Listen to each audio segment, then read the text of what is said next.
السلام علیکم ورحمۃ اللہ. لا حول ولا قوة الا باللہ. حسبنا اللہ ونعم الوکیل. یا حی یا قیوم برحمتک استغیث. لا الہ الا انت سبحانک انی کنت من الظالمین. اللہم صلی علی محمد وعلی آل محمد واصحاب محمد اجمعین الی یوم الدین. آمین. صلو علی الحبیب. اللہم صلی علی محمد وعلی آل محمد. آج اب باقاعدہ آپ کے سوال جواب والا سلسلہ شروع کرتے ہیں.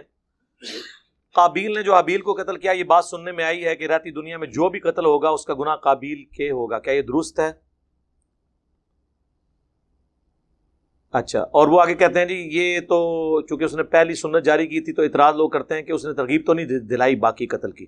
اس میں پہلے بھی ایک ویڈیو ریکارڈ کرا چکا ہوں جس کا ٹاپک تھا، غامدی صاحب کے ایک اسٹوڈنٹ نے بھی اس طرح کا اعتراض کیا تھا، تو میں نے اس میں قرآن پاک سے کئی جگہ سے آیات پیش کی تھی کہ جو لوگ گناہ کرتے ہیں نا وہ اپنا بوجھ تو اٹھائیں گے اور اپنے فالوورز کا بھی اٹھائیں گے. وہ کہتے ہیں وہ تو ٹھیک ہے، لیکن قابیل نے آج کے کسی قاتل کو تو نہیں ابھارا قتل کے لیے. تو چونکہ دین کا سورس قرآن اور سنت دونوں ہیں، تو سنت میں یہ چیز آئی ہے، صحیح بخاری اور مسلم دونوں میں حدیث ہے کہ جس نے کوئی برا طریقہ ایجاد کیا نا اس پر اس کا وبال ہوگا، اور جتنے لوگ اس پہ عمل کریں گے اس کا وبال بھی اس پہ ہوگا، کیونکہ وہ پائنیئر ہے. ایک تو صحیح مسلم ہے نا جس نے اچھا طریقہ جاری کیا، وہ بھی ہے، ایک متفق علیہ حدیث بھی ہے. چونکہ قابیل، یہ جو حدیث ہے نا یہ بخاری مسلم دونوں میں ہے کہ جب بھی کوئی ابن آدم قتل ہوتا ہے تو اس قتل کا وبال قابیل پر بھی جاتا ہے، چونکہ وہ پائنیئر ہے اس قتل کا. دیکھیں نا کسی حد تک جسٹیفائی بھی ہے. ایک پیغمبر کا بیٹا ہے، اس کے پاس اس وقت تک ابھی تک کفر بھی نہیں پھیلا ہوا دنیا میں، اس کے باوجود وہ پیغمبر کی موجودگی میں اتنی بڑی ایکٹیویٹی پرفارم کرے، جبکہ اس کا بھائی اس سے یہ کہے بھی کہ تو نے اگر مجھے قتل کرنے کی کوشش کی، سورۃ المائدہ میں آتا ہے میں اپنا ہاتھ تیری طرف نہیں بڑھاؤں گا تجھے مارنے کے لیے، میں چاہتا ہوں کہ تو اس گناہ کا بوجھ خود ہی اٹھا. تو یہ چیز بالکل واضح ثبوت ہے کہ اس نے جو ایکٹیویٹی پرفارم کی وہ بہت بڑے لیول کی تھی. اب یہ اللہ کا اصول ہے، اس کو ہم چیلنج نہیں کرتے. اللہ کی صفت عدل کوئی اس سے چیلنج نہیں ہوتی. کل کو آپ یہ کہیں گے کہ ایک شخص 60 سال دنیا میں شرک کرتا ہے اور قرآن یہ کہتا ہے کہ وہ ہمیشہ کے لیے جہنم میں جائے گا، ہونا تو چاہیے کہ آخرت میں صرف 60 سال کے لیے جہنم میں جائے. یہی کہیں گے نا آپ لاجیکلی. 60 سال کے بدلے 60 سال کی سزا اتنی بڑی، اس لیے کہ سر جرم بہت بڑا ہے. ڈینائل آف گاڈ تو ہونا ہی نہیں چاہیے تھا. کائنات کی ایک ایک چیز پکار کے کہتی ہے کہ میرا کوئی کریٹر ہے، اور جس طرح اللہ اس دور کے اندر دا گاڈ ارائزز ہوا ہے، آج سے پہلے تو کسی نے سوچا بھی نہیں تھا. اس میں میری کئی ایک ویڈیوز ہیں، اس لیے یہ جرم بھی بہت بڑا ہے. اسی طریقے سے قتل نہ حق بھی بہت بڑا جرم ہے. حتیٰ کہ ابو داؤد میں حدیث ہے کہ اللہ نے یا تو شرک معاف نہیں کرنا یا قتل نہ حق معاف نہیں کرنا. ذہن میں رکھیے گا، وہ اللہ کا حق ہے، یہ انسانیت کا حق ہے. انسانیت دو چیزوں پہ چل رہی ہے، احترام جان اور احترام مال. اگر احترام جان احترام مال نہیں ہوگا تو معاشرہ چلے گا نہیں. اسی لیے قرآن میں گناہوں کے اگینسٹ، زیادتی کے اگینسٹ کہا گیا مخالفین کو معاف کرو، لیکن قتل کے بارے میں فرمایا وَلَكُمْ فِي الْقِصَاصِ حَيَاةٌ يَا أُولِي الْأَلْبَابِ. قتل کے بدلے میں، دوسرے کو قتل کرنے میں پوری انسانیت کی زندگی چھپی ہے اے عقل مندو. یعنی قاتل کو معاف نہ کرو، دیت لے کے مت چھوڑو، اگرچہ یہ جائز ہے. انکریج اس کو کیا گیا قتل کے بدلے قتل، جو سورۃ المائدہ میں ہے. جس نے ایک جان کو بچایا گویا پوری انسانیت کو بچا لیا، اور جس نے ایک جان کو قتل کیا گویا پوری انسانیت ہی اس نے قتل کر دی نا. ہمارا ایک دوست کنسٹرکشن میں لیبر سپلائی کرتے ہیں، بعض اوقات ٹھیکہ حاصل کرنے کے لیے، ٹھیکے کی پیمنٹ حاصل کرنے کے لیے مجبوراً کہا جاتا ہے کہ وہ کچھ دیں. بالکل یہ ہے، ہمیں تو پتہ ہے. دوست اس لین دین میں پہل نہیں کرتے، دل میں برا جانتے ہیں، صدقہ بھی کرتے ہیں. دیکھیں اپنی مجبوری کی خاطر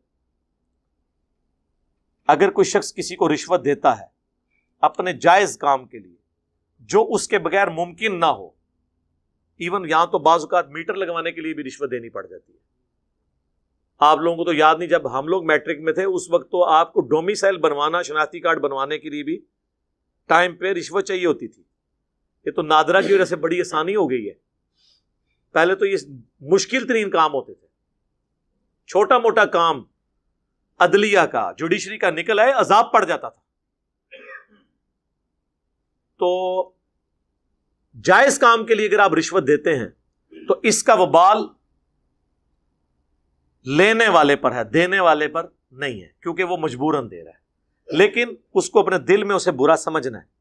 جو صحیح مسلم کی حدیث ہے، برائی ہو سکے تو ہاتھ سے روکو، ہاتھ سے نہیں تو زبان سے. اگر زبان سے بھی نہیں روک سکتے، کم از کم دل میں برا جانو. لیکن ذالک اضعف الایمان، یہ سب سے کمزور درجہ ہے. لیکن یہ تو اس صورت میں ہے نا کہ جب آپ اس کے بغیر کام چلا سکتے ہو. لیکن جہاں پہ کام آپ چلا ہی نہیں سکتے، آپ کی بیسک نیڈ ہے گھر میں میٹر لگوانا یا کوئی کنسٹرکشن کا ٹھیکیدار ہے، وہاں پہ وہ جو گورنمنٹ کے بل کلیئر کروانے کے بعد ظاہر ہے اس بندے نے اتنی اپنی انویسٹمنٹ کیا، اب اس نے بل تو واپس لینے ہیں، تو وہ جو بل کلیئر کروانے والے ہیں وہ یہ سب کچھ کرتے ہیں. اور یہ گورنمنٹ کے سارے اداروں میں ہوتا ہے. ایون فوج جو کہ اتنا آرگنائز ادارہ ہے، اس کے اندر بھی ہمارے کئی جاننے والے ہیں جو بتاتے ہیں ہمارے بل ادھر بھی اسی طریقے سے کلیئر ہوتے ہیں. تو باقی اداروں کو تو آپ چھوڑ دیں، اللہ ان کو ہدایت دے. مر کے یہ ان کو پتہ چل جائے گا انہوں نے اپنے پیٹ میں دوزخ کی آگ بھری ہے، ان کو اندازہ نہیں کہ یہ کیا کر رہے ہیں. اللہم لا تجعلنا منہم اللہم اجرنا من النار. حنفی حضرات کا کہنا ہے کہ وضو کے بعد جسم سے پانی کے قطرے اگر مسجد میں گر جائیں تو گناہ ہوتا ہے. بالکل جھوٹی بات ہے جی، کوئی گناہ نہیں ہوتا. اور وہ جو گناہ کا دھلنا ہے نا، بخاری مسلم میں جو آیا ہے کہ چہرے کے گناہ دھل جاتے ہیں چہرہ دھونے سے، یہ ٹینجیبل نہیں ہے، یہ روحانی مسئلہ ہے. اب جب وہ شخص بے وضو ہوتا ہے، کیا وہ پلید ہوتا ہے؟ نہیں. لیکن نماز پڑھنے کے اعتبار سے وہ ناپاک ہے جب تک وضو کر نہ لے. ویسے وہ پاک ہے، اور ویسے تو جنبی بھی پاک ہے. بخاری مسلم دونوں میں حدیث ہے، حضرت ابو ہریرہ کہتے ہیں کہ میں ایک دفعہ گھر سے نکلا، نبی علیہ السلام بھی گزر رہے تھے، میں آپ کے ساتھ ہو گیا، آپ مجھ سے گفتگو فرمانا شروع ہو گئے. مجھے اچانک یاد آیا کہ میں تو بے غسلہ ہوں. میں حضور مجھ سے باتیں کر رہے ہیں اور میں آہستہ آہستہ پیچھے ہوا، کھسک گیا، غسل کر کے واپس آیا. حضور نے کہا تو کدھر پیچھے سے نکل گیا تھا؟ کہ یا رسول اللہ میں ناپاک تھا. آپ نے فرمایا مومن تو کبھی ناپاک ہی نہیں ہوتا. یہ حکمی نجاست ہے. بخاری مسلم میں آیا کہ میں حیض سے ہوتی تھی اور نبی علیہ السلام اپنا سر مبارک میری گود میں رکھ کر قرآن پڑھ رہے ہوتے تھے. صحیح مسلم میں حدیث ہے، نبی علیہ السلام اعتکاف میں تھے، بسترا مانگا، اما عائشہ کہتی ہیں یا رسول اللہ میں حیض سے ہوں. آپ نے میں حیض تیرے ہاتھوں میں گھس گیا. یہ حکمی نجاست ہے. حقیقی نجاست صرف وہی خون ہے. اور وضو والا معاملہ تو وہاں تو ہے ہی ساری کی ساری حکمی نجاست ہے. لہذا یہ جو وضو کا پانی ٹپک رہا ہوتا ہے یہ ناپاک نہیں ہوتا، اور نہ اس میں گناہ دھلتے ہوئے کسی کو نظر آتے ہیں، جو حضرت تقی عثمانی صاحب نے فرمایا تھا، جن کے میں ٹخنوں کے بھی برابر نہیں ہوں. کہانیاں صحابہ کرام کو عذاب قبر نہ نظر آئے. بخاری مسلم میں نبی علیہ السلام جس راستے سے گزرے اور آپ کو دکھا دیا گیا. اور مسلم کے الفاظ ہیں، میں نے خواہش کی کہ میں اللہ سے دعا کروں تمہیں بھی دکھا دے، پھر مجھے خدشہ ہوا کہ تم اپنے مردوں کو دفنانا چھوڑ دو گے. وہ بریلوی کہتے ہیں جی حضور کا خچر بدک گیا تھا. جس نبی کے بیٹھنے سے خچر کو علم غیب ہو جائے اس نبی کو علم غیب نہیں ہوگا. جی نبی کو علم غیب ہے جب اللہ بتاتا ہے. خچر کو اس لیے ہوا کہ خچر کے بارے میں صحیح بخاری میں حدیث ہے کہ عذاب قبر کو جنوں انس کے علاوہ، انسانوں اور جنوں کے علاوہ ہر مخلوق سنتی ہے. اگر یہ سنے تو بے ہوش ہو جائیں.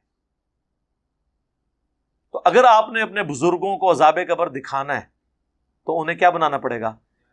جانور. دو چار والی بات ہے. اور اگلی بات، جانور تو عذاب قبر دیکھ لیں، بزرگ نہ دیکھیں، تو افضل کون ہوا؟ جانور. پورا ٹوٹل دین ہوتا جی. ہاں انگریز دا کیمرہ دوروں ویک سکتا ہے، ولی نہیں ویک سکتا. اور چھڑ دو کیمرے نو، تسی تے انگریز تو افضل ہو نا. کیمرہ بڑھا کیوں نہیں لیا کسی بزرگ نے؟ ہاں بڑھا کے دسو. تسی چڑی تو افضل ہو نا. چڑیا اڑتی ہے تو بزرگوں کے مرید کیوں نہیں اڑتے؟ تو اس سے پھر یہ ثابت ہوا کہ بزرگوں کے سارے مرید چڑیا سے بھی گئے گزرے ہیں. چلو چڑیا تو معصوم جانور ہے، میں نام لیتا ہوں گدھ. گدھ اڑ لیتی ہے، کوا اڑ لیتا ہے، حرام جانوروں کے نام دو نا. چیل اڑ لیتی ہے اور بزرگوں کے مریدین نہیں اڑتے، تو پھر افضل کون ہوا؟ چیلیں، کوے، گدھاں. تہاڈی سوچ، آپ ہی اپنے دماغ کا علاج کراؤ. او بھائی اللہ نے ان کو استطاعت دی ہے، انسان کو نہیں دی ہے. اس طرح افضلیت غیر افضلیت نہیں. انسان کی افضلیت اللہ کی شناخت، عقل، علم ہے. جو اللہ کے غضب سے آپ میں کمی ہے جس کی، اس طرح نہیں اینالوجیز بنتی. اپنی عقل کو استعمال کیا کریں. تو لہٰذا یہ وضو کا پانی مسجد میں گرنے سے، اور یہ جو لوگ وضو کا پانی اگر اپنے کپڑوں پہ بھی گر رہا ہے تو ناپاک نہیں ہے یار، وہ حکمی نجاست ہے. ورنہ تو جو شخص ہوا نکلنے سے جس کا وضو ٹوٹے تو اس کے اوپر تو استنجا کرنا بھی واجب ہو جائے، جس طرح کئی لوگ سمجھتے ہیں اور کرتے بھی ہیں. ان کو میں پھکی دیتا ہوں کہ اگر ہوا نکلنے سے یہ استنجا آپ پہ ضروری ہو گیا ہے، پھر تو آپ کسی بدبودار ڈھیر سے بھی گزرے تو آپ پہ تو غسل فرض ہو جائے گا. پورے جسم میں وہ آگے وہ اس طریقے سے ہوتا ہے یار خدا کے لیے. تو یہ حکمی نجاستیں، یہ کوئی فزیکل نجاستیں نہیں. لوگ کہتے ہیں نہیں غسل فرض تھا، تولیے کو ہاتھ لگ گیا، کیا ہوا؟ کپڑوں کو ہاتھ لگ گیا، کیا ہوا؟ کچھ بھی نہیں ہوا، جب تک کہ وہ جو گندگی ہے وہ نہ اس کپڑے کو ٹچ کر جائے. ہاں یہ ضرور ہے کہ غسل کرتے وقت آپ کا پانی مستعمل نہیں ہونا چاہیے. پہلے آپ ہاتھوں کو دھوئیں گے، پھر آپ پانی میں ہاتھ ڈالیں گے. یعنی یہ بالٹی کا ہے. ہمارا تو وہ چکر ہی ختم ہو چکا ہے شکر الحمدللہ، شاور کی وجہ سے ضرورت ہی نہیں ہے، مستعمل ہوتا ہی نہیں پانی. کچھ ہمارے بھائی سازداروں میں نوکری کرتے ہیں، انہیں جاسوسی کے لیے دوسرے ملک بھیجا جاتا ہے، وہاں انہیں غیر مسلم بن کر بھی رہنا پڑتا ہے. ان کے بارے میں کیا حکم ہے؟ بخاری مسلم میں حدیث ہے کہ جنگ دھوکے کا نام ہے. اس میں اگر آپ مجبوراً اس کی وجہ سے آپ کو یوں رہنا پڑے، بشرطے کہ آپ اسلام کے فرائض نہ چھوڑیں. یہ نہیں ہے کہ آپ کو نماز معاف ہو جائے گی. اور دوسرا غیر مسلم بن کے آپ رہیں گے بھی تو کون سا آپ کے اوپر 24 گھنٹے CCTV کیمرہ لگا ہوا ہے کہ وہ دیکھ رہے ہیں کہ روزانہ مندر جا رہا ہے کہ نہیں جا رہا. اور روزانہ تو مسلمان بھی مسجد نہیں جاتا. آج کل غیر مسلم بن کے رہنا یا مسلم بن کے رہنا دونوں ہی آسان کام ہے. نہ انہیں نماز پڑھنی، نہ انہیں پڑھنی. ہاں داڑھی ہوگی تو دیکھ لو، وہ مودی کی بھی پوری داڑھی، اس نے تو زلفیں بھی رکھ لی ہیں. شکلیں بڑے سو نا مولویوں تک کو، پھر شکل کی نہیں سونی بنا لی ہے انہیں. شکلیں ہی نہیں دین پہ آیا.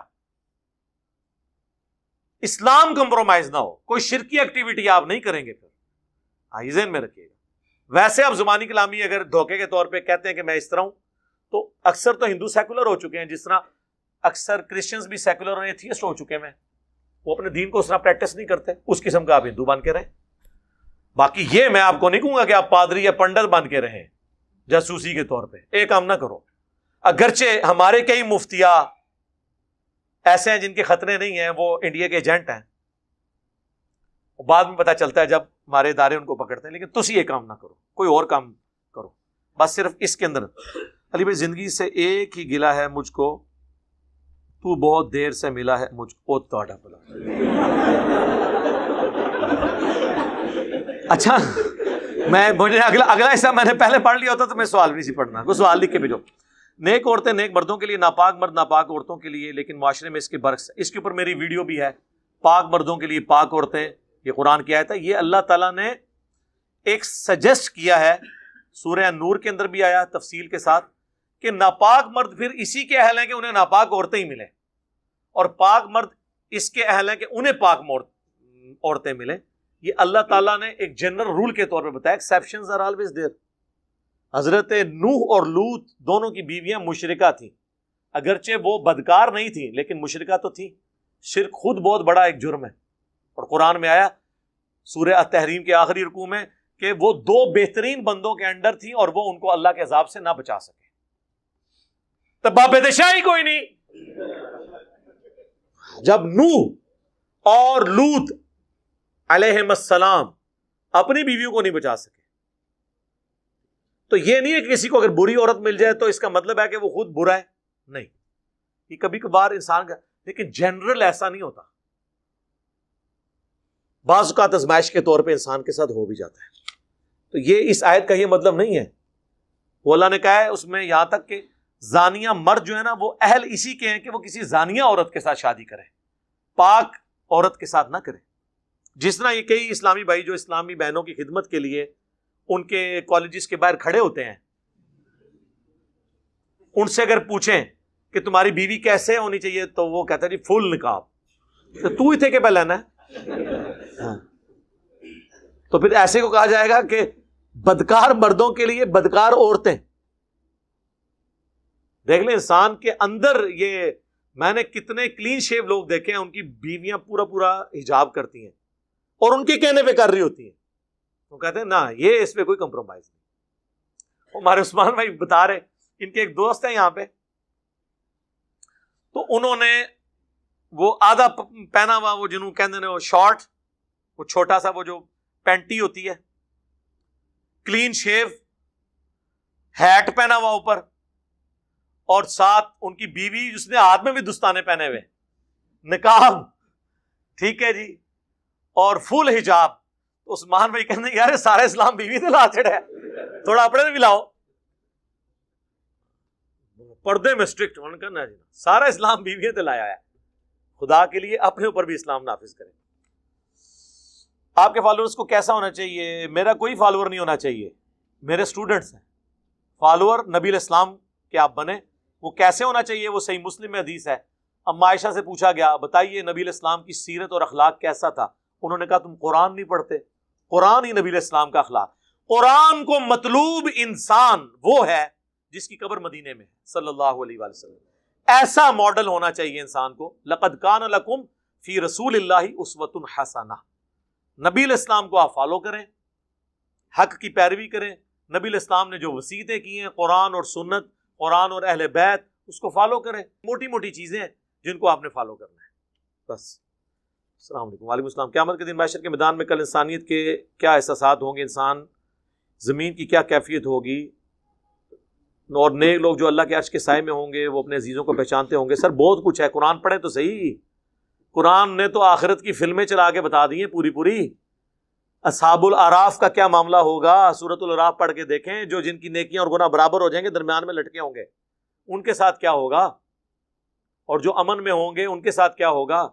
جو اللہ کے عرش کے سائے میں ہوں گے. پوری تفصیلات قرآن کے اندر آئی ہیں، بخاری مسلم میں آئی ہیں. اب یہ ایک پورا چیپٹر ہے، میری یوٹیوب پہ ایک ویڈیو ہے، عرش کا سایہ پانے والے 7 خوش نصیب، وہ آپ دیکھ لیں، اس میں ساری باتیں میں نے بتائی ہیں.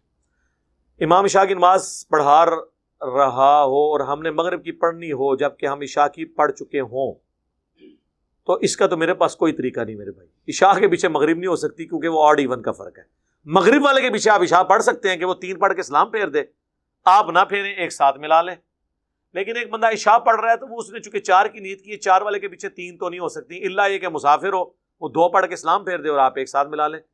تو بہتر ہے پھر آپ انتظار کریں، سلام پھیرنے کے بعد کسی کی منت مار لیں کہ تم نے جو سنتیں 2 پڑھنی ہیں نا، اس میں میرے امام بن جاؤ، میں تمہارے پیچھے مغرب نیت کر لوں گا. جب وہ 2 پڑھ کے سلام پھیر دے آپ ایک پوری کر لیں. تو یہ طریقہ یہی وہی ہے جو ہم کرتے ہیں، جسے صدقہ کرنا کہا گیا. جو جامعہ ترمذی میں ہے، ایک صحابی لیٹ مسجد میں آئے، نبی علیہ السلام نے فرمایا کون ہے جو اپنے بھائی کے لیے صدقہ کرے؟ تو ایک صحابی کھڑے ہوئے، آپ نے فرمایا تم اس کے پیچھے نفل نیت کرو تاکہ اسے ثواب مل جائے جماعت کا 27 گنا والا. تو یہ پھر طریقہ ہوگا. اسلام کی روح سے فرقہ بنانا حرام ہے، کیا کسی فرقے پہ لعنت کر سکتے ہیں؟ نام لے کے تو آپ لعنت نہ کریں، جنرل کریں کہ جن لوگوں نے اسلام میں فرقے داخل کیے ان پہ اللہ کی لعنت. باقی یہ جو فرقے بنے ہوئے یہ اپنے آپ کو فرقہ تو مانتے ہی نہیں ہیں، یہ تو اپنے آپ کو مسلک کہتے ہیں. آپ فرقہ اہل حدیث کے ہیں، وہ غصے میں آ جاتے ہیں، وہ کہتے ہیں مسلک ہے، مسلک راستہ. فرقہ تو کہتے ہیں فرقے تو جہنم میں جانے ہیں، 72 کے 72 جہنم میں. اور وہ جو ایک ہے اس کو فرقہ نہیں، نبی علیہ السلام نے کہا طائفہ منصورہ، کامیاب گروہ. فرقہ تو ہوتا ہے، فرق عربی میں کہتے ہیں ٹوٹ کے الگ ہونے کو. جڑ اپنی جگہ موجود ہے، اس سے ٹوٹ کے پتا الگ ہوتا ہے، اسے فرق کہتے ہیں. تو کوئی اپنے آپ کو فرقہ نہیں مانتا. اسی لیے میں کہتا ہوں کہ قادیانی فرقہ ہیں، یہ اسلام سے ٹوٹ کے الگ ہو گئے. نصیریہ فرقہ ہیں، اسلام سے ٹوٹ کے الگ ہو گئے، انہوں نے کفر اور شرک اختیار کیا. باقی بریلوی دیوبندی اہل حدیث یہ اپنے آپ کو فرقہ ماننے کے لیے تیار ہی نہیں ہے، وہ ویسے کہہ دیتے ہیں. تو لہذا بات ہے، اسلام میں فرقے بنانا بالکل حرام ہے، اس کی کوئی اجازت نہیں. وَاعْتَصِمُوا بِحَبْلِ اللَّهِ جَمِيعًا وَلَا تَفَرَّقُوا. اللہ کی رسی قرآن کو مضبوطی سے پکڑ لو اور فرقہ میں مت پڑو. اور ان الذین فرقوا دینہم وکانوا شیعا، بے شک جنہوں نے دین میں فرقے بنائے اور اپنے آپ کو گروہوں میں بانٹ لیا، اے نبی تمہارا ان سے کوئی تعلق نہیں، ان کا معاملہ اللہ کے سپرد، پھر اللہ قیامت والے دن انہیں بتا دے گا جو کچھ وہ دنیا میں کرتوت کیا کرتے تھے. آپ نے حضرت معاویہ کی اور اس کے دور حکومت کی برائیاں کی ہیں، کیا ان کی کوئی اچھائی بھی ہے؟ جی اچھائی ان کی یہ ہے کہ وہ صحابی تھے. جی وہ میں نے بتا دیا نا، وہ حضرت ابن حجر اسقلانی کہہ رہے ہیں ثابت کے علاوہ کچھ ثابت نہیں ہے۔ مسلمان اور مومن میں کیا فرق ہے؟ او وہ پیر نصیر الدین صاحب کہتے تھے جو اللہ کو مانے وہ مسلمان ہے، اور جو اللہ کی مانے وہ مومن ہے۔ بالکل۔ قالت الاعراب آمنا، یہ پینڈو بادیہ نشین آرابی کہتے ہیں نبی ہم ایمان لائے ہیں۔ فرماؤ تم ایمان نہیں لے کر آئے، تم کہو ہم اسلام لے کر آئے ہیں، ایمان تو ابھی تمہارے دلوں میں داخل نہیں ہوا۔ اسلام یہ کوئی اللہ رسول آخرت کو مان لے اور دین پہ عمل کرنا شروع کر دے، آہستہ آہستہ جب استقامت ہوگی اور وہ ہر چیز میں اللہ کو ٹاپ پرائورٹی مانے گا، پھر ہم منہ سے کہیں گے مومن۔ آج کی ڈیٹ میں ہم کسی کو مومن نہیں کہتے سوائے صحابہ اور اہل بیت کے، کیونکہ ان کے ایمان کی گارنٹی اللہ نے دی ہے، حسن ظن رکھتے ہیں۔ باقی عموماً آپ مومن لفظ تو شیعہ اپنے سارے جو کمیونٹی کو مومن ہی کہتے ہیں، وہ اس لیے نہیں کہ وہ ہمیں منافق سمجھ رہے ہوتے ہیں، اس لیے وہ کہتے ہیں یہ ٹرم یوز کرنی چاہیے۔ مسلم مومن دونوں ٹرم یوز ہو سکتی ہیں، لیکن اگر آپ وہ والی اصطلاح لیں گے جو قرآن و سنت کی ہے تو سر وہ تو پھر آپ سورہ حجرات کا آخری حصہ پڑھ لیں کہ اللہ نے بتایا پھر مومن کون ہوتا ہے جس میں یہ کوالٹیز پائی جائیں۔ ہم جو ہے نا وہ دعائی اگر آپ حق بات کرتے ہیں تو پھر کیا آپ کے خلاف کیوں ہے؟ کوئی اور سوال کرو یار۔ اس کا جواب یہ ہے کہ تسی کر کے دیکھ لو، جدو تانوں ہار پوایا نا انہوں نے۔ اور میرے ابا جی مجھے شروع میں کہتے تھے اے بندہ صحیح انداز گل کرے نا، میں کہا جی کر لو تسی جاؤ ایک گال میں شہد ایک گال میں شکر رکھیں اور آپ کسی دربار کے باہر کھڑے ہو کے کہیں دیکھیں جی صحیح مسلم میں حدیث ہے کہ قبروں پہ مارتے مت بناؤ، قبروں کو پکا مت کرو، تو مہربانی کر کے بابا جی کی قبر جو ہے نا میں توڑنے کے لیے تشریف لایا ہوں، اور مسکراہٹ بھی آگے کریں اور اخلاق سے بنوا لیں ان سے۔ وہ بھائی جی جی تھی پوچھل پیر آئے گا وہ تو چیکے گا۔ اور یار حضرت نوح علیہ السلام کے اجتماع میں 78 بندے تھے، رائے ونڈ میں 18 لاکھ ہیں، تو فرق تو ہے نا۔ رائے ونڈ والے کہیں جائیں ان کو لوگ ہار بنائیں اور نبی علیہ السلام کو مکہ بھی چھوڑنا پڑ جائے توحید کے اوپر، تو سر پھر وہ توحید وہی ہے نا۔ ہاں سمجھو، آپ صلی اللہ علیہ وسلم کی مہر نبوت والی انگوٹھی میں کوئی غیبی معجزہ تھا؟ غیبی معجزہ تو کوئی نہیں تھا، نبی علیہ السلام تو انگوٹھی کے حامی بھی نہیں تھے۔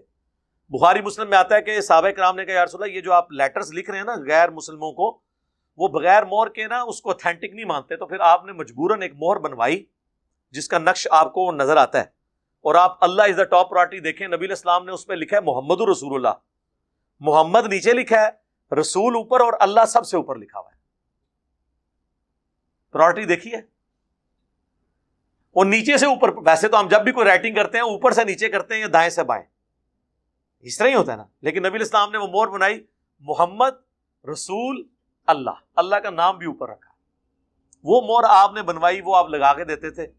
باقی ایک غیبی معجزہ تو ظاہر ہوا ہے، وہ صحیح بخاری میں ہے کہ حضرت عثمان غنی ایک دفعہ وہ کنویں کے کنارے بیٹھے ہوئے تھے، وہ اسی انگوٹھی کو یوں ایسے بندہ کھیل رہا ہوتا ہے، وہ ان کے ہاتھ سے چھوٹ گئی، بس اس کے بعد پھر وہ خلافت راشدہ کا ڈاؤن فال شروع ہو گیا۔ وہ 6 سال ہو چکے تھے حضرت عثمان کی خلافت کو، صحیح بخاری میں آتا ہے وہ انگوٹھی نیچے گری، حضرت عثمان نے اس کنویں کا پورا پانی نکلوا لیا، او سر پھر انگوٹھی نہیں لبھی، او بھائی اللہ لے گئے، او نہیں انگوٹھی لبنی، جو مرضی کر لو۔ کچھ عرصہ پہلے سعودی حکومت نے بھی وہ سارا کروایا سلسلہ، انگوٹھی وہ اللہ لے گیا بھائی۔ جس طرح بخاری مسلم میں آتا ہے صلح حدیبیہ کا درخت، صحابہ کرام کہتے ہیں ہم اگلی دفعہ آئے ہم بھول ہی گئے وہ درخت کدھر گیا ہے، وہ جو اہل حدیث کہتے ہیں حضرت عمر نے کٹوا دیا تھا، توبہ توبہ، جھوٹ بولتے ہیں، حضرت عمر یہ کام کر سکتے تھے، بخاری مسلم میں موجود ہے، وہ اللہ نے غائب کر دیا۔ جس درخت کا ذکر قرآن میں تھا کہ جو اس درخت کے نیچے نبی کے ہاتھوں پہ بیعت کر رہے ہیں، اللہ کا ہاتھ ان کے ہاتھ پہ ہے، سر وہ کوئی درخت عام درخت تو نہیں تھا۔ اب میری نظر میں زندہ معجزات میں سے جو سب سے بڑا معجزہ ہمارے پاس ہے نا وہ زمزم ہی ہے۔ تو یعنی جو آپ فزیکلی دیکھنا چاہتے ہیں، ویسے تو نبی علیہ السلام کا ایک ہی معجزہ ہے جو قیامت تک کے لیے ہے، قرآن، ٹھیک ہے جی۔ باقی زمزم کے بارے میں بھی جو عقیدت لوگوں کی وابستہ ہے نا وہ بڑا عجیب و غریب واقعات بناتے ہیں، اس طرح نہیں ہے۔ پچھلے دنوں سعودی حکومت نے باقاعدہ وہ زمزم کے اوپر ٹیمز بلائی تھی کہ وہ اس میں کنٹامینیٹڈ واٹر گٹر کا شامل ہو گیا تھا اور لوگ بیمار ہو رہے تھے۔ اب یہ آپ کسی کو بتا دیں کہ زمزم پی کے وہ ہوتے کہتے ہیں زمزم میں زہر بھی پا دے ہوتے وہ ٹھیک ہو جائے گا، تو کر لو، کر کے دیکھ لو، کر لو، چیک کر لینے ہیں۔ اولیاء اکرام پر اور علماء اکرام پہ چیک کرواتے ہیں، گل کرنے لی کرو. وہ زمزم مکے میں تو پانی زمزم تھا, وہاں تو لوگ ٹوائلٹ بھی اسی پانی کو لے کے جاتے تھے. یہاں کسی کو کہ میں نے زمزم سے استنجا کیا ہے, وہ تو پہنچا دے گا پھر. ہاں, اپنی جنت بھی پکی کرے گا, پہلے تو جنت بھیجے گا, پھر خود بھی پیچھے آ جائے گا. لوگوں کی عقل ہی کام نہیں کرتی ہے. تھنک آؤٹ آف باکس کرے. شیعہ میں سے کافی لوگوں کا کہنا ہے کہ حضرت امام حسن علیہ السلام کے جنازے پر تیر چلائے گئے. جی چلائے گئے تھے, اس سے بڑی باتیں ہوئی ہیں, تو اس میں سے نکالنا کیا آپ نے؟ نکالنا وہ بنو امیہ دشمن تھے ظاہر ہے. یعنی وہ حضرت حسن ابن علی نے خواہش ظاہر کی تھی کہ میں نے روضہ شریف میں دفن ہونا ہے. اما عائشہ نے اجازت بھی دے دی, سیدہ عائشہ نے اجازت دے دی تھی, لیکن بنو امیہ چونکہ حکمران تھی, مروان بن حکم مدینے کا گورنر تھا حضرت معاویہ کی طرف سے, انہوں نے کہا یہ تو حسن کو اگر یہاں پہ دفنایا گیا تو یہ تو پھر بنو ہاشم کو پرائورٹی مل جائے گی اس حوالے سے. اس نے کہا میں نے نہیں دفنانے دینا. ایون حضرت حسین کو جنازہ بھی نہیں پڑھانے دیا گیا.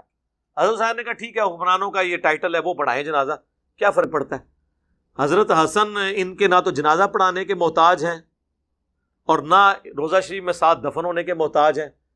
وہ دفن ہونے سے پہلے ہی ان کو جنتی نوجوانوں کا سردار بتا دیا گیا ہے. جامعہ ترمذی میں حدیث موجود ہے, ٹھیک ہے. اور ان سے جو صحابہ کی عقیدت تھی, صحیح بخاری میں ہے کہ ایک دفعہ حضرت حسن بچپن میں حضرت علی کی طرف, یعنی وہ کھیل رہے تھے, تو حضرت ابو بکر نے ان کو اٹھایا اور کہا اللہ کی قسم تم علی کے ہم شکل نہیں ہو, رسول اللہ کے ہم شکل ہو. ہاں جی. لیکن یہ دیکھ لیں, یہی حسن جب فوت ہوتا ہے, اور امیر شام کیا کہتے ہیں, وہ ابو داؤد 4131, مقدام تمہیں پتہ ہے حسن ابن علی فوت ہو گئے, تو انہوں نے کہا انا للہ و انا الیہ راجعون. ابو داؤد تو لے کے آئے کہ قال فلان نے کہا, امام بن حنبل نے کہا کہ معاویہ نے کہا حسن کے مرنے کو تم مصیبت سمجھ رہے ہو. ہائے ہائے, عام بندے کے مرنے پہ پڑا جاتا ہے.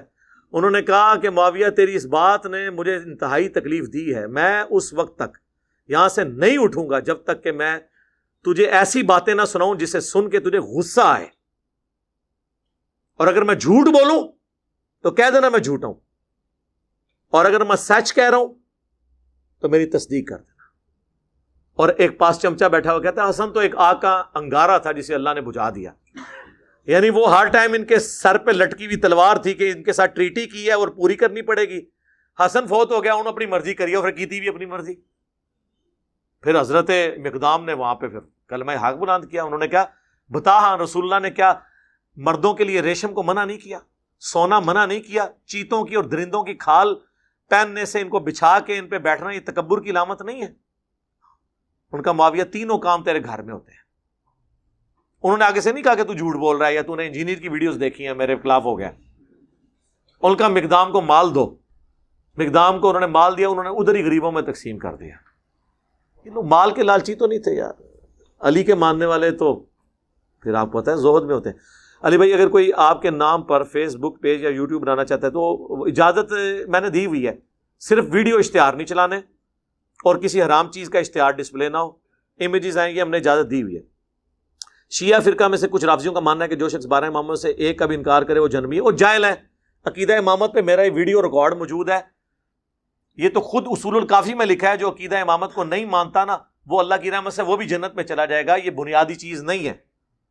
اور دوسری بات, یہ امامت کو لے کے بیٹھے ہوئے ہیں میرے بھائی. میں نے تو یہ بات کی ہے کہ نبی علیہ السلام کے بعد قرآن ہی ہمارا امام ہے. باقی صحابہ تابعین تبع تابعین کے اقوال سے ہم روشنی حاصل کرتے ہیں. یہ نہیں ہونا کہ اب اللہ اور بندے کا کوئی رشتہ ہے. نہج البلاغہ سے میں نے مولا علی کا خطبہ نہیں پیش کیا رسول اللہ کی میت پر کہ اے رسول اللہ آپ کی وفات عام انسانوں کی وفات نہیں ہے, آپ کی وفات سے اب ہمیشہ کے لیے آسمان کا زمین سے رشتہ وہی کا منقطع ہو گیا, تو سب کچھ ختم. یہ تو بہت بڑا ایک جرم ہے عقیدہ امامت اگر کوئی یہ مانتا ہے کہ رسول اللہ کے بعد کسی کے اوپر وحی آتی ہے, اللہ اسے ڈائریکٹ گائیڈ کرتا ہے. تو دین کی تو عمارت ہی گر گئی. آپ پھر قادیانیوں کو کہاں سے روئیں گے بیٹھ کے؟ پہلے تو یہ کام کریں. یہ تو اسلام کی جڑ کاٹنے والا عقیدہ ہے. اور دوسرا اس میں انہوں نے کہا کہ اگر آپ نے ہمیں منع نہ کیا ہوتا, ہم اپنے آنسو بہا کے یہاں پر جو ہے وہ ہم نوحہ اور آہو بکا کرتے. تو یہ ماتم بھی سارا انہوں نے ختم کر دیا. شیخ عبدالرؤف بن حلیمہ جنات کو حاضر کر کے قرآن کی آیت تلاوت کرتے ہیں, دعوت دیتے ہیں, اگر وہ جن مسلمان نہ ہو تو انہیں قتل کر دیتے ہیں. میرے بھائی نہ ہم نے قتل ہوتے ہوئے دیکھے, نہ ہماری یہ ڈومین ہے. کرن دو تو اڑا کے لہندے نے انسان مارے تو میں نے رابطہ کرنا. نادے علی کی کیا حقیقت ہے؟ شرک کیا ہے جی, اس میں تو سیدھا سیدھا ان کو پکارا ہوا ہے, اس کی کوئی حقیقت نہیں. حقیقت وہی ہے جو قرآن میں لکھی ہے, ایاک نعبد و ایاک نستعین. باقی کہتے ہیں شاہ ولی اللہ نے نقل کیا, بھائی شاہ ولی اللہ, پھر میں وہی بات کروں گا, ہم تو اتنے بڑوں بڑوں سے اختلاف, اور شاہ ولی اللہ کی زندگی میں شکر کریں میری زمانہ بریلویت کی ویڈیوز موجود نہیں ہیں, ورنہ لوگوں نے کہا تھے علی بھائی بھی ناد علی پڑھتے رہنا ہے. ایسے میں کہتے پڑھا نہیں ہے, نماز غوثیہ پڑھی ہوئی ہے ایک بار, اللہ معافی دے منو, اس زمانے, تو وہ پرانے زمانے کی باتیں ہیں. بعد میں انہوں نے توبہ کیا ہے. حجت اللہ البالغہ کے مقدمے میں انہوں نے لکھا ہے کہ میں نے جب قرآن اور بخاری مسلم پڑھی تو یہ اور دین تھا, اور میں جس دین پہ ہوں, ان کے ابا جی نے تو انہیں دربار سے مانگا ہوا ہے شاہ ولی اللہ کو, قطب الدین بختیار کاکی کے مزار پہ جا کے, نام بھی ولی اللہ رکھا ہے, لیکن پھر گمراہ ہو گیا. ہاں ان کی نظر میں وہ اس لیے کہ انہوں نے جب قرآن بخاری مسلم پڑھی تو انہوں نے کہا یہ تو دین ہی اور ہے. کہتے میں اتنی ٹینشن میں آیا, میری آنکھ لگی تو میں نے خواب میں دیکھا کہ حسین ابن علی آئے, انہوں نے مجھے ایک قلم دیا ہے. شکر ہے کہ اٹھنے کے بعد وہ قلم ان کے سرانے نہیں سی پیا ہوا, یہ اگر جوڑ لینا نا, وہ خواب میں ہی تھا. وہ کہتے ہیں یہ مجھے اشارہ ملا کہ انہوں نے کہا کہ جس طرح حق کے لیے میں نے اکیلے نے آواز بلند کی ہے نا, تو بھی اپنے قلم کے ذریعے آواز بلند کر. پھر انہوں نے لکھی حجت اللہ البالغہ, اس میں تو انہوں نے چھوڑا ہی کچھ نہیں, تقلید کے پرخچے اڑائے انہوں نے, اماموں کے اقوال نقل کیے کہ قرآن و سنت کو ماننا ہے. بخاری مسلم سے انہوں نے کہا جو بغض رکھتا ہے وہ بدعتی ہے, اہل سنت سے خارج ہے, اس کی ساری احادیث متصل الاسناد صحیح ہیں. یہ ساری باتیں جو آج ہم کرتے ہیں یہ ان کی بعد کی باتیں ہیں, لہذا پرانی باتیں ان کی ختم ہے.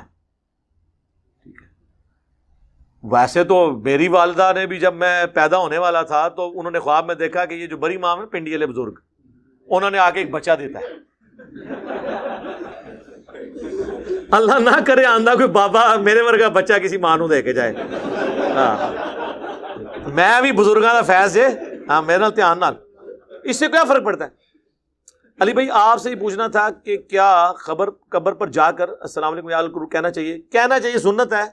یہ ویسے روایت ضعیف ہے ترمذی کی, اصل الفاظ ہیں مسلم میں, السلام علیکم اہل الدیار من المؤمنین والمسلمین وَإِنَّا إِن شَاءَ اللَّهُ بِكُمْ لَلَاحِقُونَ نَسْأَلُ اللَّهَ لَنَا وَلَكُمُ الْعَافِيَةَ. یہ آپ کو ریسرچ پیپر اینڈ پہ جو ملیں گے اس میں یہ دعا موجود ہے.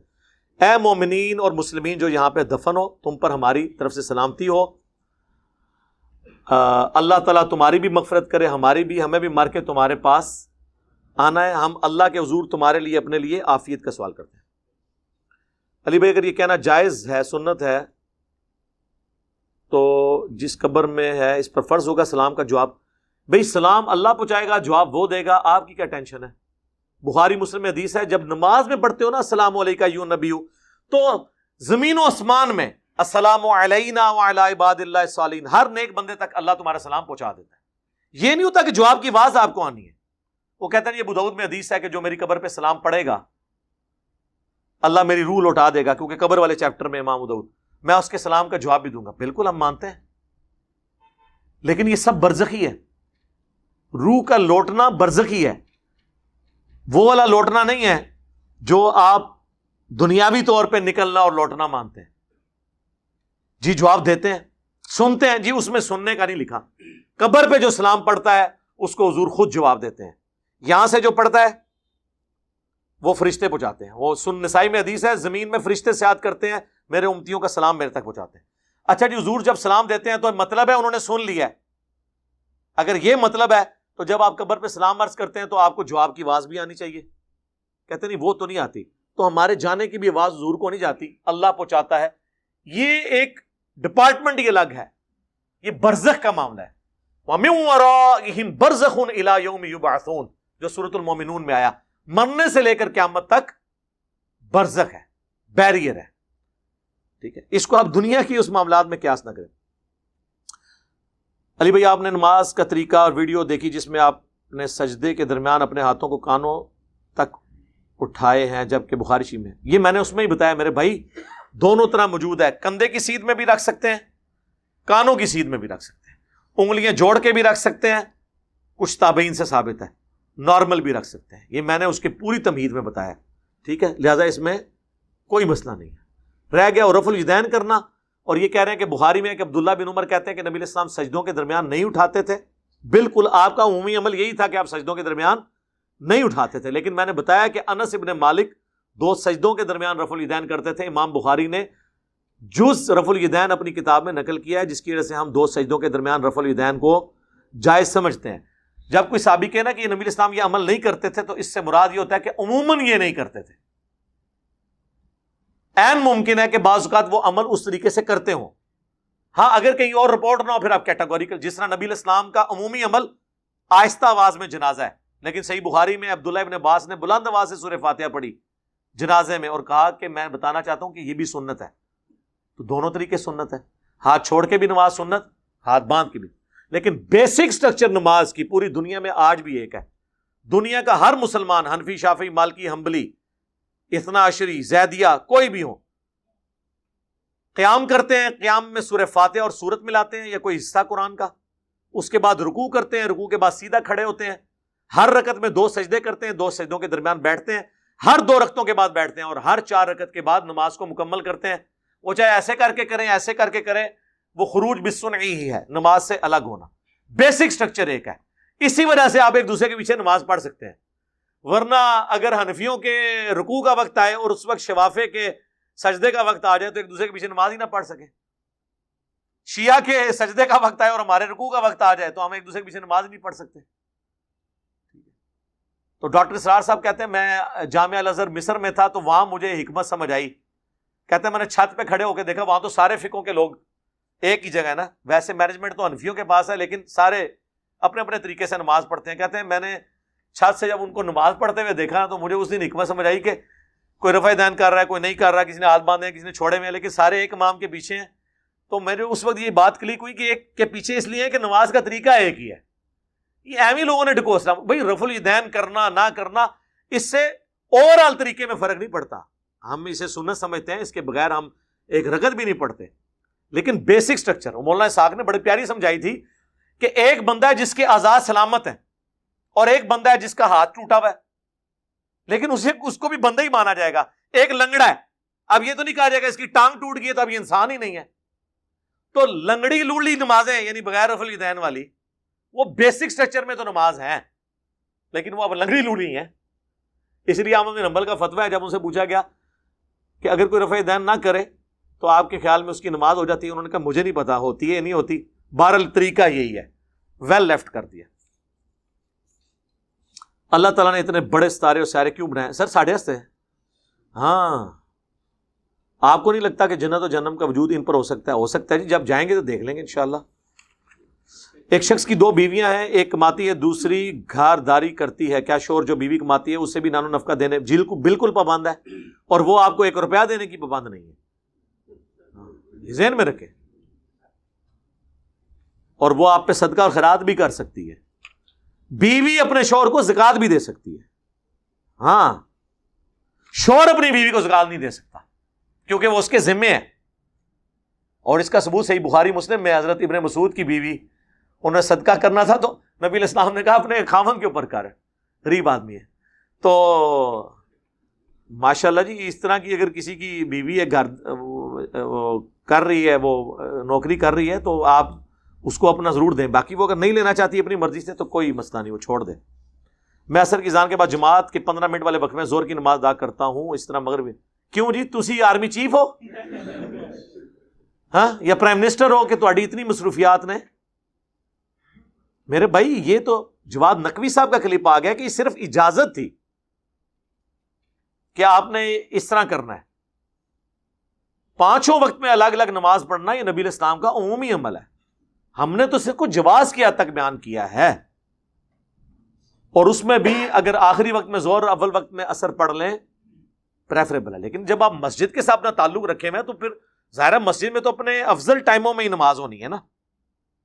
ہاں کوئی مجبور ہے، کسی کو سیکیورٹی تھریٹ ہے، کسی کی نوکری باہر کے ملکوں میں ایسی ہے کہ اسے ٹائم ہی بڑا تھوڑا ملتا ہے، اس کے لیے ٹھیک ہے پڑھے، روزانہ پڑھے، کوئی مسئلہ نہیں۔ کیا قادیانیوں کو پہچاننے کا طریقہ کیا ہو سکتا ہے؟ راہ چلے اگر کوئی ہمیں تبلیغ کر رہا ہو لیکن ہو سکتا ہے وہ قادیانی ہو، اور میرے بھائی قادیانی چھوڑ کے وہ ہندو سکھ عیسائی بھی ہو، تبلیغ کیا وہ کیا کر رہا ہے؟ اگر وہ آپ کو یہ کہہ رہا ہے دودھ میں پانی نہ ملاؤ، جھوٹ نہ بولو، اللہ کے سوا کسی اور کو مشکل کشائی کے لیے نہ پکارو، تو کوئی بھی بات کر رہا ہے۔ وہ تو شیطان نے بھی انسانی شکل میں آ کے آیت الکرسی کا وظیفہ دیا تھا، نبی علیہ السلام نے اسے بھی انڈورس کر دیا۔ اس چکر میں نہ پڑیں، جو بات ہے اس کی سن لیں اور خود تحقیق کریں، جو بات ہے اس پہ عمل کریں۔ اس کے اوپر آپ قدغن کیسے لگا سکتے ہیں؟ ہمیں کیا پتہ، میرے پاس تو کوئی طریقہ نہیں۔ کیا قوم عاد کے لوگ واقعی ہی دراز قد تھے؟ اگر ایسا ہے تو سائنسدانوں کو ان کے ڈھانچے کیوں؟ اس پہ میں نے ڈسکشن کی ہے ایک دو ویڈیوز کے اندر۔ سعودیہ میں تو کہتے ہیں وہ ڈھانچے ملے ہیں، باقی جو تفصیلات ہیں مجھے اس کے بارے میں علم نہیں ہے۔ وہ ڈھانچوں کی تصویریں تو رکھی ہوئی ہیں ان کے۔ انسان 2030 میں مریخ پر جا رہا ہے، انسان جا رہا ہے، جائے جی، اچھی گل ہے۔ انسان کا مستقبل کا منصوبہ مریخ کو آباد کرنے ہے، تو کیا کرانی احکامات اس زمین کے لیے؟ نہیں جی، اللہ تعالیٰ نے تو پوری کائنات انسان کے لیے مسخر کر دی، اگر وہ جا سکتا ہے رہ سکتا ہے تو رہے جی، کوئی ممانعت نہیں اسلام میں اس کی۔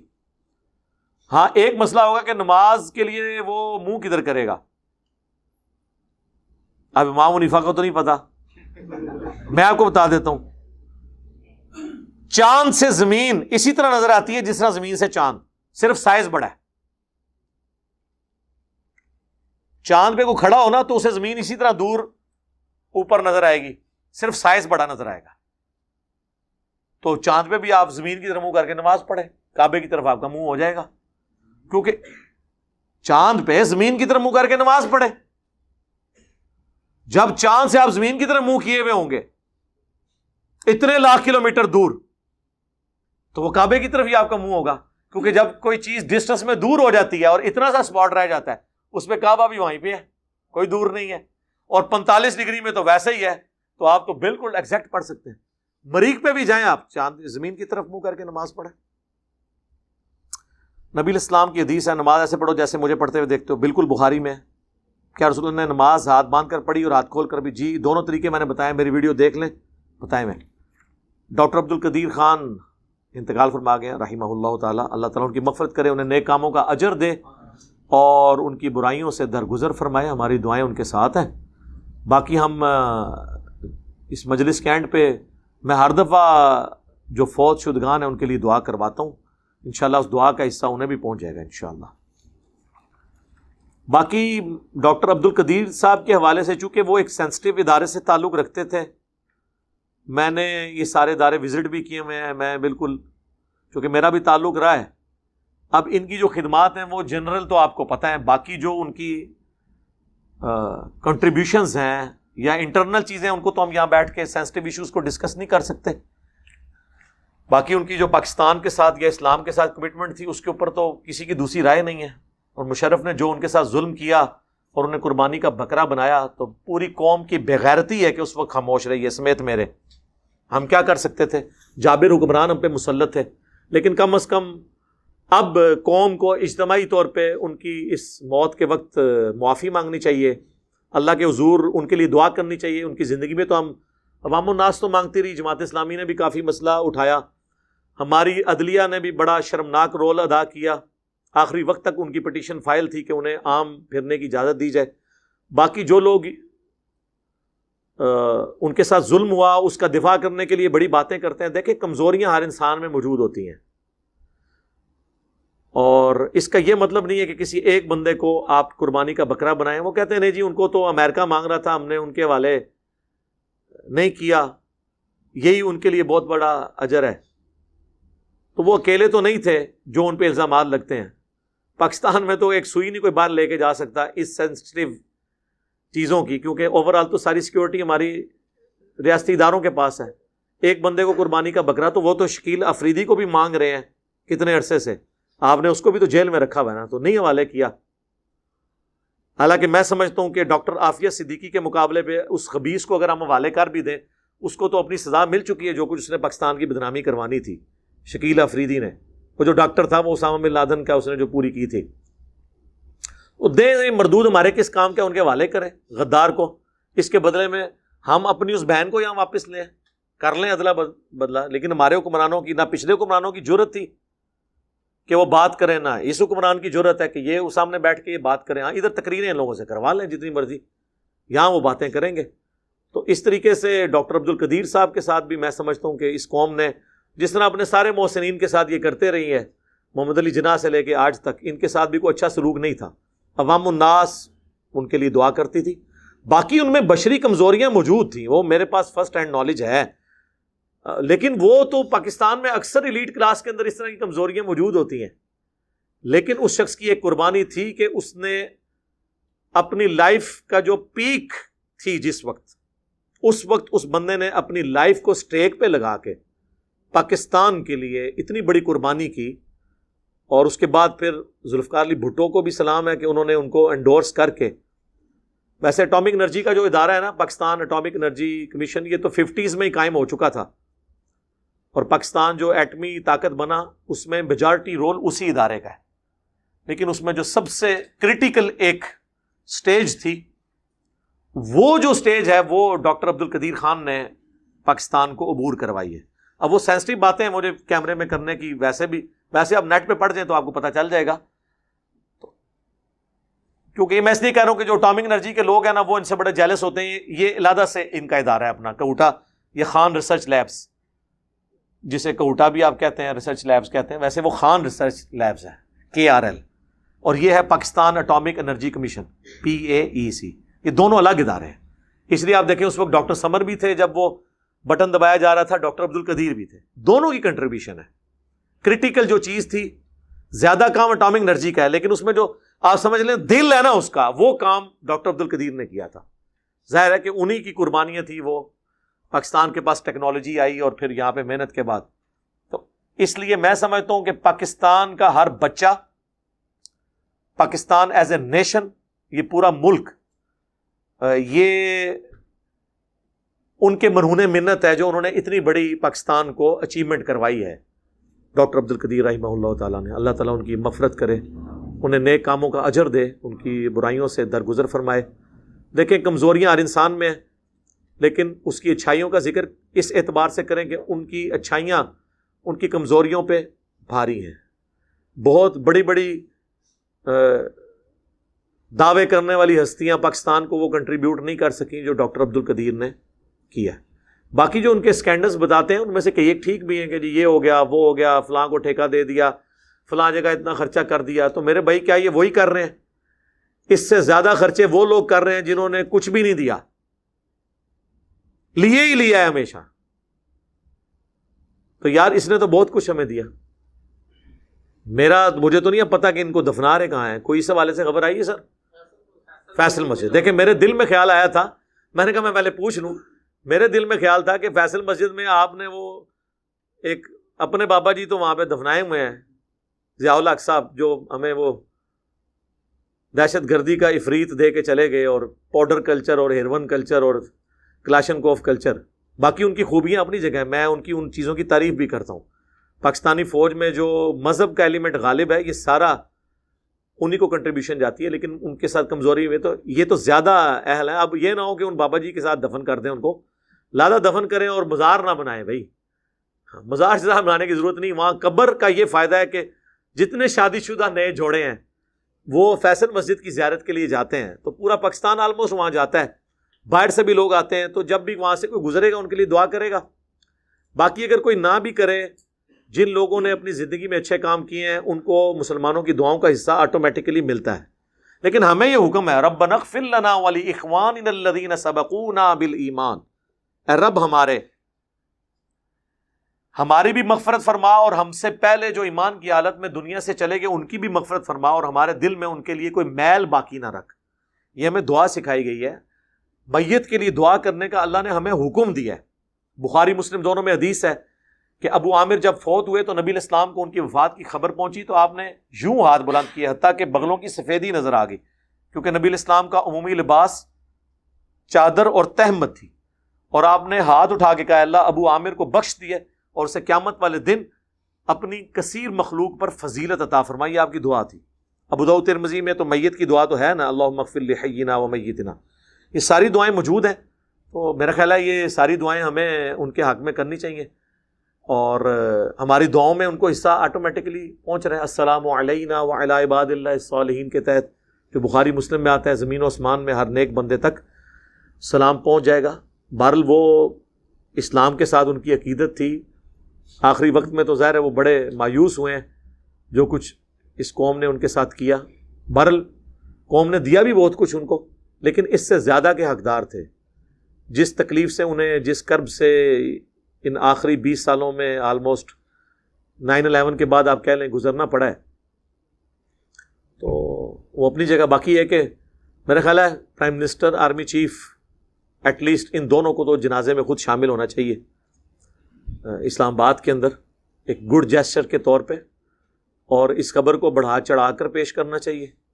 کوئی کسی سے ڈرنے کی ضرورت نہیں ہے. ہمیں فخر ہے. میں کہتا ہوں جی محمد علی جناح اور ڈاکٹر اقبال کے بعد اگر کوئی تیسرا بندہ ہے نا جس پہ پوری پاکستانی قوم متفق ہے, تو تیسرا نام جو ہے نا وہ ڈاکٹر عبد القدیر کا ہے.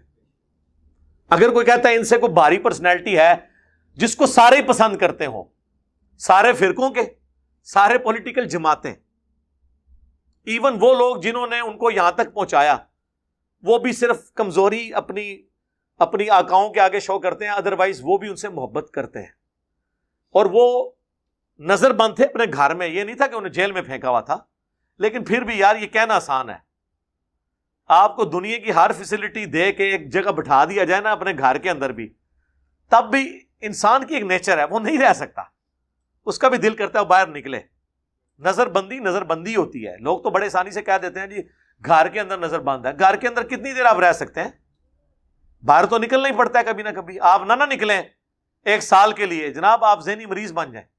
چاہے آپ کو دنیا کی ہر فیسلٹی ہو, آپ پوری دنیا کی خبریں آپ کے پاس آ رہی ہوں, انٹرنیٹ آپ کے پاس ہو, سب کچھ ہو, گھر میں رہنا ہی انسان کی اللہ نے نیچر ایسی بنائی ہے کہ اس کو باہر نکلنا پڑتا ہے. ہمیں پتہ نہیں چلتا. ہم دن میں ایک دفعہ, یہ کورونا کے دنوں میں جب لاک ڈاؤن ہوا تھا, کیا حالت ہوئی تھی ہماری. سب سے زیادہ طلاقیں اور میاں بیوی کی لڑائیاں ان دنوں میں ہوئی ہیں, کیونکہ میاں بیوی کو اتنی دیر کٹھے رہنے کی کبھی عادت ہی نہیں تھی. اور اس سے بڑی بات جو بچے کرتے ہیں میاں بیوی کے ساتھ, بچے تو آپ کو پتا ہے ان کی تو بیٹریاں ڈسچارج ہی نہیں ہوتی. یہ تو میں تو کہتا ہوں اسکول والے بچوں کو پڑھائے نا, صرف جو 6-7 گھنٹے اسکول میں رکھ لیتے ہیں نا, اس کی بھی فیس لے لینا نا, تو ان کی مہربانی ہے. میرا تو اپنا تجربہ یہ ہے, باقی لوگوں کا نہیں پتا. مجھے تو اب اسکولوں کی اتنی قدر آئی ہے. اور آپ کے لیے خوشخبری ہے, یہ پرائم منسٹر صاحب کی طرف سے, گورنمنٹ کی طرف سے اناؤنسمنٹ ہو چکی ہے, اس منڈے سے ریگولر کلاسیں شروع ہو رہی ہیں. اور آپ کو پتہ نہیں ہے اس کے جو برے اثرات ہوئے ہیں ایز اے نیشن ہمارے اوپر, ہمارے بچوں کے اوپر, اور کتنے لوگوں کا روزگار فارغ ہو گیا, کتنے ٹیچرز فارغ ہوئے ہیں. اور یہ جو گاڑیوں کے وینوں والا چکر تھا وہ تو بیچارے بے روزگار ہو گئے. ہفتے میں جب 2 دن اسکول جانا ہے تو لوگ پھر اپنے خود ہی موٹر بائک پہ جا کے چھوڑ آتے ہیں کہ یار ہم ان کو اب فیس دیں گے. اور وہ بھی آلٹرنیٹو ڈیز کی وجہ سے. گاڑی والے تو بیچارے کہتے تھے ہم پورے پیسے لیں گے کیونکہ ہمیں تو روزانہ اسکول جانا پڑتا ہے. آپ کہتے ہیں 2 دن, وہ تو اگلے 2 دن وہ دوسرے بچوں کو لے کے جا رہے ہوتے ہیں, ان کا تو روزانہ چکر لگتا ہے. ان کی روزگار فارغ ہوئی. اور جب یہ روڈوں پہ لوگ آگے خود چھوڑنے والے, روڈوں پہ ایکسیڈنٹ, ٹریفک بلاک, اور ٹریفک بلاک کے بعد جب بندہ گھر پہنچتا ہے تو جا کے سیدھا بیوی سے لڑتا ہے. یہ نیچرل چیز ہے. مینٹل ماڈلز ہمارے بدل گئے. ہمارے بچوں کی تعلیم کا بیڑا غرق ہو گیا اس کورونا کے اس پورے ایپیسوڈ کی وجہ سے. اس غریب نیشن کے پاس ایک ہی ذریعہ تھا غربت کے سرکل سے باہر نکلنے کا, پاورٹی سرکل کے باہر نکلنے کا. ہم لوگ بھی لوور مڈل کلاس سے اوپر آئے ہیں صرف اپنی تعلیم کی وجہ سے. وہ بھی انہوں نے ہم سے چھین لیا اس پورے سسٹم کی وجہ سے, اور ہائپ کریٹ کر کے. اب شکر ہے وہ یہ بتا رہے ہیں ہمارے بلال بھائی, چونکہ اس مہم کا حصہ ہیں گورنمنٹ کی طرف سے, یہ بتا رہے ہیں کہ اب 5 سال تک وہ کہہ رہے ہیں دوبارہ ویکسین کی ضرورت نہیں. 5 سال بعد انہوں نے ویسے ہی بھول جانا ہے. ہاں, کیونکہ اس سے خطرناک انفلوئنزا ہے جسے آپ نزلہ زکام کہتے ہیں, جو ہماری قومی بیماری ہے. اس کی ویکسین تو آج تک اللہ کے فضل سے ہمیں کسی گورنمنٹ نے نہیں لگوائی, نہ ہم نے خود لگائی ہے. اس کے ساتھ بھی ہم ایگزسٹ کر رہے ہیں. آج بھی دنیا میں نمبر 1 کلر ملیریا ہے, اس کے بعد یہ ہے. کورونا کا تو بہت نیچے نمبر آتا ہے, لیکن یہ ایک چل رہا تھا, چلیں ہم بھی اس سسٹم کا حصہ بنے ہیں. تو یہ اب یہ پورے معاملات جو اس طریقے سے مس ہینڈل ہوئے ہیں, تو گھر کے اندر رہنا بہت بڑی آزمائش ہے. تو یہ میں اور ڈاکٹر عبد القدیر صاحب سے بات شروع ہوئی تھی, ان کو اس تکلیف سے گزرنا پڑا. اللہ تعالیٰ ہمیں بھی ایز اے قوم معاف کرے جو ہم نے ان کے ساتھ سلوک کیا, اور اس کی وجہ سے جو انہوں نے تکلیفیں اٹھائیں اس صبر پہ انہیں اجر دے اور وہ اجر ان کی غلطیوں کا کفارہ بن جائے. اللہم انی اسألک بانک انت اللہ لا الہ الا انت الاحد الصمد الذی لم یلد ولم یولد ولم یکن لہ کفوا احد وإلہکم الہ واحد لا الہ الا هو الرحمن الرحیم الف لام میم اللہ لا الہ الا هو الحی القیوم. اللہم صلی علی محمد وعلی آل محمد. ربنا آتنا فی الدنیا حسنہ وفی الآخرۃ حسنۃ وقنا عذاب النار. اللہم احسن عاقبتنا فی الامور کلہا واجرنا من خزی الدنیا وعذاب الآخرہ. ربنا هب لنا من ازواجنا وذریاتنا قرۃ اعین وجعلنا للمتقین اماما. اے اللہ ہماری، ہمارے ماں باپ کی، ہمارے بیوی بچوں کی، پوری امت کی تمام دینی دنیاوی جسمانی روحانی ظاہری باطنی پریشانیاں تکلیف مصیبتیں دکھ درد بیماریاں دشواریاں دور فرما، اور جن جن بھلائیوں کا سوال تیرے محبوب علیہ السلام نے تجھ سے کیا ان تمام کے حق میں ان بھلائیوں کو قبول فرما، اور جن جن چیزوں کے شر سے تیرے محبوب صلی اللہ علیہ وآلہ وسلم نے تیری پناہ طلب کی ان تمام لوگوں کو ان چیزوں کے شر سے اپنی پناہ عطا فرما. اے اللہ ڈاکٹر عبد القدیر صاحب رحمہ اللہ تعالیٰ کو بخش دے اور قیامت والے دن انہیں کثیر مخلوق پر فضیلت عطا فرما.